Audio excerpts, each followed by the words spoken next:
এটা ছিল 23শে ডিসেম্বর, যেদিন আমরা ভোলা গিয়েছিলাম সেদিনই একটা ভিডিও ক্লিপ। সন্ধ্যার পরে আর কি মাগরিবের নামাজ আদায়ের পরে আমরা সবাই এখানে সন্ধ্যার নাস্তা করব।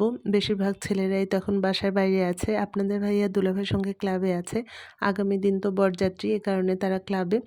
আর এখানে নতুন বউ শাড়ি পরেছে। নতুন বউ আবার শাড়ি পরতে খুব পছন্দ করে, মাশাআল্লাহ ওকে খুব সুন্দর লাগছিল।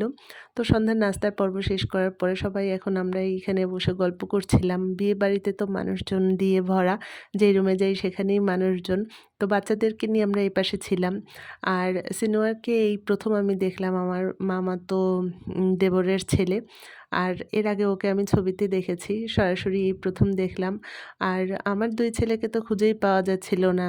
জাইয়ান আসার পরে তারা ৩ ভাই একসঙ্গে সেই দুপুরবেলা খাওয়া-দাওয়ার পর থেকে এ পর্যন্ত একসঙ্গেই ছিল। সন্ধ্যার নাস্তা করতে আসলো যখন, তখন তাদেরকে একটু দেখতে পেলাম।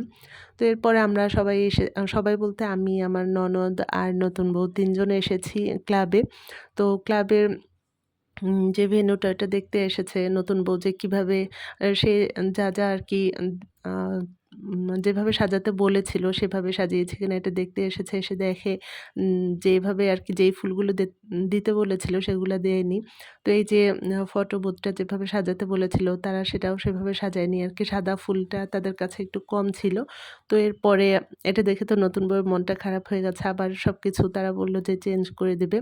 তারপরে গেটটাও গেটের কিছু ফুল সেগুলোও চেঞ্জ করে দিবে। তো এইখানে কিছু সময় আমরা ঘুরে দেখলাম। তারপরে এটা আরকি ক্লাবটা তো দোতলা, নিচতলায় হচ্ছে বর-কনের বসার জায়গা, তারপর গেস্ট বসার জায়গা, তারপরে বরের টেবিল এগুলো থাকবে নিচে। আর দোতলায় হচ্ছে সব গেস্টদের খাওয়া-দাওয়ার জায়গা এখানে। তো এখানে যখন ভিডিও করছিলাম তখন যে লাইটটা অন করে নেব সেটা খেয়াল ছিল না, অন্ধকার ছিল। আর খেয়ালও ছিল না যে লাইটটা অন করিনি, তাহলে ভিডিওটা ভালো আসতো, আপনারা ভালোভাবে দেখতে পারতেন। তো অনেকেই জিজ্ঞেস করে যে নতুন বউ আমার কি হয় আরকি পরিচিতজনরা। তো আমি কার বিয়েতে এসেছিলাম ভোলা। তো আমি যে বিয়েতে এসেছি সেটা হচ্ছে আমার ভাগ্নির বিয়ে, আমার আরকি মামাতো ননদের মেয়ের বিয়ে। তো মামাতো ননদের মেয়ে হচ্ছে নতুন বউ আরকি।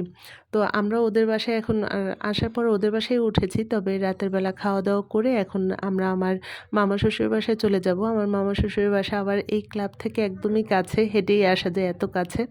তো সেখানেই আমরা থাকবো। আর আগামী দিন আমরা সেখান থেকেই এই ক্লাবে আসবো।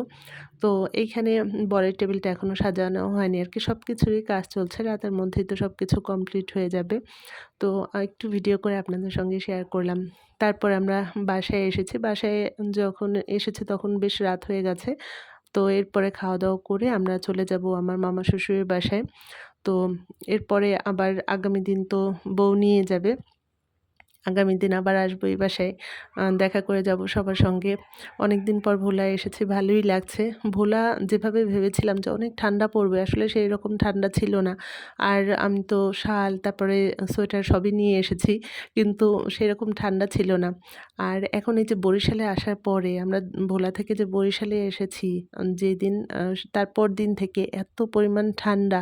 আর এতদিন তো আপনাদের সঙ্গে কোনো ভয়েস দিয়ে ভিডিও শেয়ার করিনি। এখন মনে হয় যেন কথাও বলতে পারছি না আমি ঠিকভাবে। রাতের বেলা রাজি আপা আবার আমাদের জন্য হাঁস রান্না করেছিল। ডিনারে ছিল হাঁস, সবজি, মাছ, ডাল। তো এই ছিল আজকের দিনটা।